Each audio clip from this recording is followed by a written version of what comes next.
So we're going to talk about positioning for profits, how to keep your pipeline full, even when people drop off. Okay.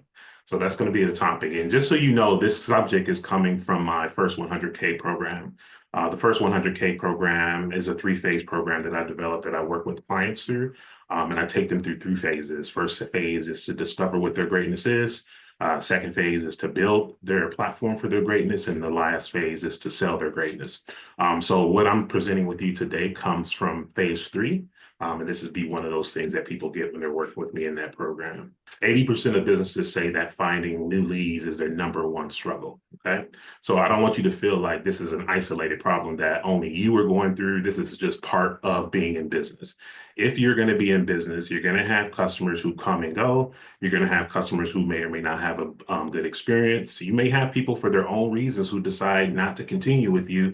And guess what? It is outside of your control.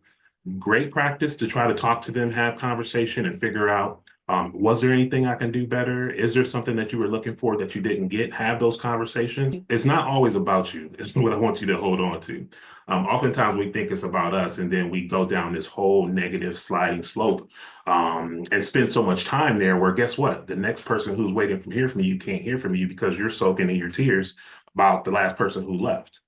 So having a lead generation process and thinking through what this process looks like for you is going to be helpful for you, not just for your business and keeping people flowing through, but then also for you to just say, hey, this is just part of the business and this is a skill set that I'm going to get better at. And I'm not going to let this slow me down and hold me back in the future. Okay. So when your business relies only on friends, referrals, and word of mouth, losing one customer hurts twice as much because it's personal, it's close. You know what I mean? If you don't constantly have new people coming through, then that loss, it could be, you might have 5, 9 people. Losing one person is a pretty significant hit to your business and to your structure. Keeping in mind that this is just going to be one of those things that you're going to have to learn how to navigate, keep in mind that people will leave. The reason they leave is going to vary, but who are you preparing and what are you doing to make sure that you have a fresh face to talk to, new people to talk to, who left previously that you might be able to go back to and have conversation with and check in and see where they are. Okay. So these are all things that I want you to think about. These are all things that fall into like lead nurturing. So if you want to help minimize the impact of people leaving, I didn't want to say stop people from leaving or prevent people from leaving because that's not 100% in your control. But if you want to minimize the impact of people leaving, lead generation is going to be your best insurance policy. Okay. So when I was in positioning, we talked a lot about things that you can do to position yourself to keep new people and new faces coming in. The more that people are coming across you and hearing your story and falling in love with who you are and what you do and seeing how you can be of value to them, the more you can keep that pipeline flowing and filling. Okay. So I want to make sure that we are clear that lead generation is going to be one of the ways that you can help prevent the impact of that. You want to keep new people in your pipeline. You also want to give old people a reason to come back. So if you look at that funnel, you'll notice little cycling arrows at the bottom, because when people fall off and they have an experience with you, you can always go back to them. That's called lead nurturing. I might be able to send something out to a percentage of my list who will have not been active. Maybe I'll be able to see a report and see like, hey, 2 years ago, I had like all these people and I haven't touched base to these people in a long time. Let me do some outreach. Let me send something to them. Let me inbox them, whatever that method is for you, just to reach back out and say, hey, how's it going? Check in with them. How many times have you possibly done that and had somebody say like, oh yeah, I was just thinking about you. Like I wanted to do this again. Last time wasn't a good time, but my life is in a different place now. So that nurturing and that recycling is something that's going to be part of the business too. The other thing that I want to point out is like lead generation is going to be the buffer for your business. It's going to keep you, I'm not going to say comfortable, but it's going to pad so that when you do have an impact of a loss, you're not bumping up against the side rails, but you got that cushion there. You have some people that you can spend your time with and that you can get to. Okay. So you want to keep that funnel flowing.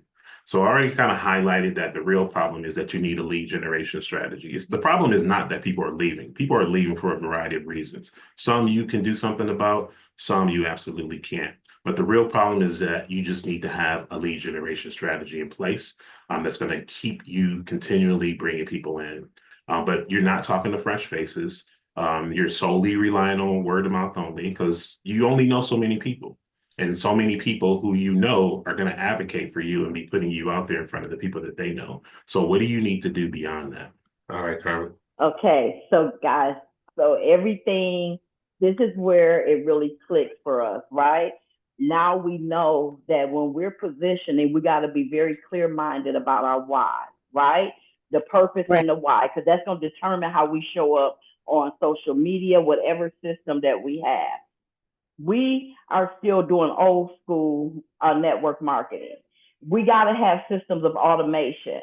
So this is why I can operate at such a high level when I talk about the 10%, is because of the work that I've done with Mike over the years. So it's a whole bunch of people that I've lost in my Be Well business and in my Planet business that I can say about 95% of it is my fault.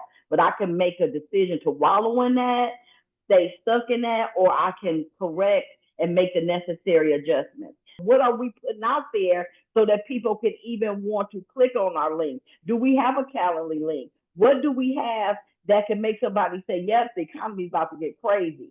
Yep, I do want to add an extra income. How do we make it more appealing? When we're traveling, that's appealing to somebody, and they need to just see that as a viable business and something that they could do. And we cannot say the wrong thing to the right person, and we cannot say the right thing to the wrong person.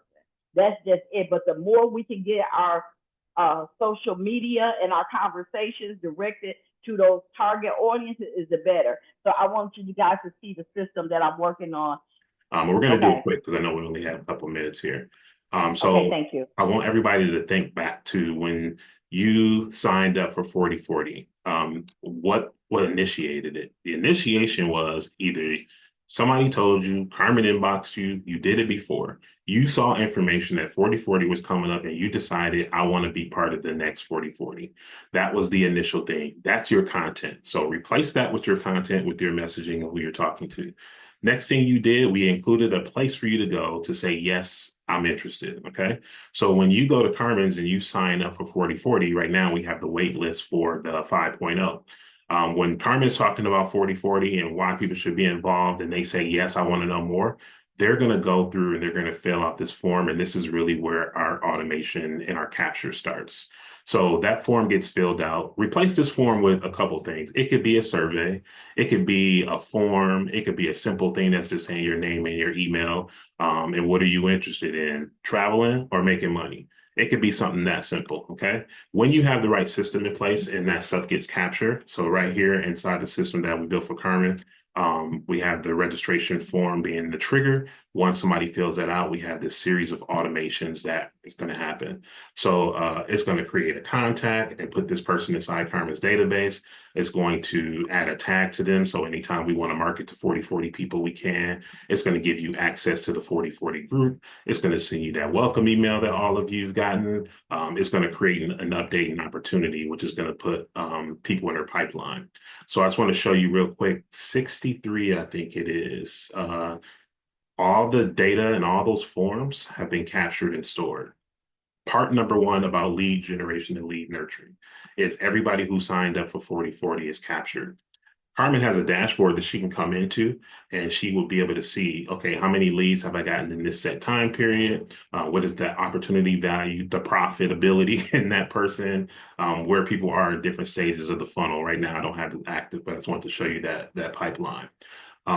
She has all the contacts in here. Anytime we want to do any marketing, we can do any marketing to them. This is our pipeline opportunities to see like who's what and what people came in on. So once we capture all that initial information, contact information, all of that stuff, that's where you want to have some more advanced stuff, that I'm typically teaching and helping clients in the 100K program do. Okay, you captured them, but now what? What's happening between now and July 1st when the next 4040 start? There should be a series of emails. Hey, 4040 is coming up. Did you get your journal? Here's why you want to get your journal. Here's a clip from the last 4040. All that stuff is nurturing. And guess what's happening in that process? It's digging deeper and it's helping people get more connected to what the offer is. So I'm going to stop because I know we had time, but I just wanted to kind of give you that exposure and explanation. what is it that you can put out there and cast that wide net, different topics, test them out, see what people are going to respond to, what are people feeling? And I feel like thinking about people mindset and feeling like we're going into summer. So I know in my business, summer slows down. People are doing family vacation. They're at home with their kids. My content might change a little bit to speak to that summer mindset.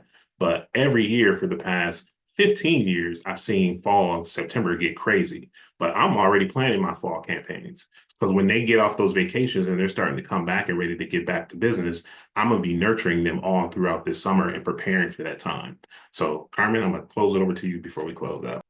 Yes. So if you look at my page, somebody, Director Denise, read that and tell me, who am I talking to? Who is my target audience? Who am I trying to attract? When I'm reading, the truth is relying on Social Security and government assistance isn't enough. You're talking to people who are in a certain age range, maybe near their 60s or 60s in that area. Yes. Now, if you look at my 40/40, you see, if you look at the people on here, we got young people on here. Denisha not thinking about retirement at that level, you know, but it's about my messaging still needs to be to my targeted audience. It don't mean that's all, but I can't message to everybody. I had to look and think through who is my ideal audience of the people that I most want to work with. And so because of that, Mike helped me to lay this whole thing out. And I show diversity in age group by the people who testimony. So you see, I got Denisha, I got Lisa, I got Tracy. So when people come to the page, they'll be able to see a diverse group of people that we're working with. So that makes sense, guys. I wanted to really make sure that you guys connected the dots.